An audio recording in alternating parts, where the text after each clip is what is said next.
Welcome to NSTV news. నేను సౌజన్య. ముందుగా ముఖ్యాంశాలు.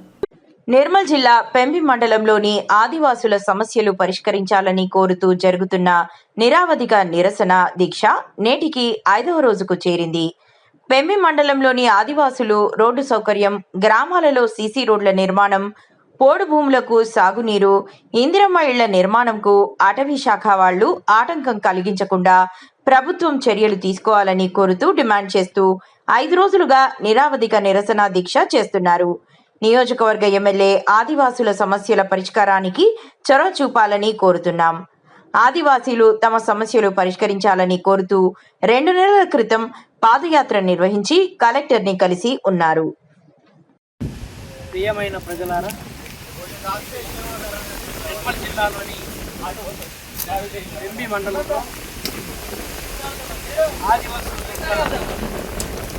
అటవీ శాఖ వారు అవలంబిస్తున్నటువంటి తీరును భారత కమ్యూనిస్ట్ పార్టీ, మార్క్సిస్టు, సిపిఐఎం తీవ్రంగా వ్యతిరేకిస్తుంది. ఇప్పటికే ఆదివాసీ గ్రామాలలో గతంలో వైఎస్ఆర్ పీరియడ్లో ఇందిరమ్మైన నిర్మాణం చేసుకొని ఉన్నాయి.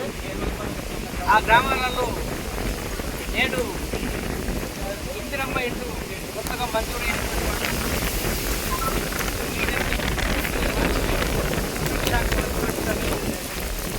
ఇక్కడ ఇందిరమ్మ ఇంటి నిర్మాణం చేయడానికి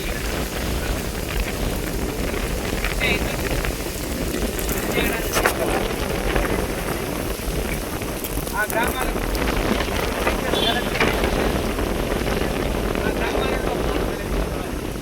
సాగు చేసినటువంటి ఆదివాసులకు జేసీబీలు కానీ జేసీబీ పెట్టి బావి తవ్వడం కానీ, అట్లాగే బోరు నీటి సౌకర్యం కోసం బోరు వేయడానికి వీలు లేకుండా అడ్డుకోవడాన్ని సిపిఎం పార్టీ తీవ్రంగా వ్యతిరేకిస్తుంది.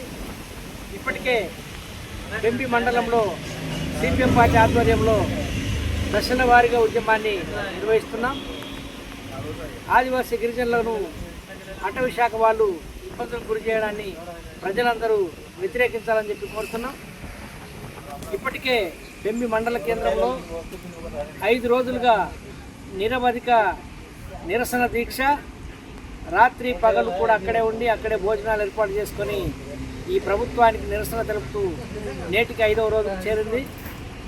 కానీ ప్రభుత్వ అధికారులు, ప్రభుత్వము, ఇక్కడ ఉన్నటువంటి నియోజకవర్గ ఎమ్మెల్యే కూడా ఏమాత్రం పట్టించుకోకుండా ఆదివాసులు సమస్యల్ని పరిష్కరించకుండా ఉండడాన్ని మేము తీవ్రంగా వ్యతిరేకిస్తూ వెంటనే ఎమ్మెల్యే జోక్యం చేసుకోవాలని, కలెక్టర్ గారు జోక్యం చేసుకొని ఆదివాసీ గిరిజనులు ఏదైతే పెంబి మండలం నుండి కలెక్టర్ కార్యాలయం వరకు పాదయాత్ర నిర్వహించిన సందర్భంగా ఇచ్చినటువంటి హామీలను అమలు చేయాలని చెప్పి ప్రభుత్వాన్ని మేము డిమాండ్ చేస్తున్నాం.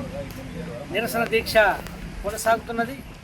ప్రజలు, ప్రజాస్వామికవాదులు ఈ ఉద్యమానికి మద్దతు తెలపాలని, జీవించే హక్కును కాలరాయకుండా అక్కడ ఉన్నటువంటి ఆదివాసులకు నీటి సౌకర్యం, ఏదైతే సాగునీటి సౌకర్యం, 3 ఫేజ్ కరెంటు, ఇందిరమ్మ ఇండ్ల నిర్మాణం, ఆ గ్రామాలకు వెళ్ళడానికి రోడ్లు, అట్లాగే గ్రామాలలో సీసీ రోడ్లు నిర్మించుకోవడానికి అవకాశం కల్పించాలని, దొత్తివాగు, కడంవాగుపై బ్రిడ్జిలు నిర్మాణం చేసి వాళ్ళ గ్రామాలకు సురక్షితంగా వెళ్ళడానికి, వాళ్ళ పంటల్ని పట్టణాలకు అమ్ముకోవడానికి, తీసుకురావడానికి సౌకర్యాన్ని కల్పించాలని చెప్పి ఈ ప్రభుత్వాన్ని మేము డిమాండ్ చేస్తున్నాం.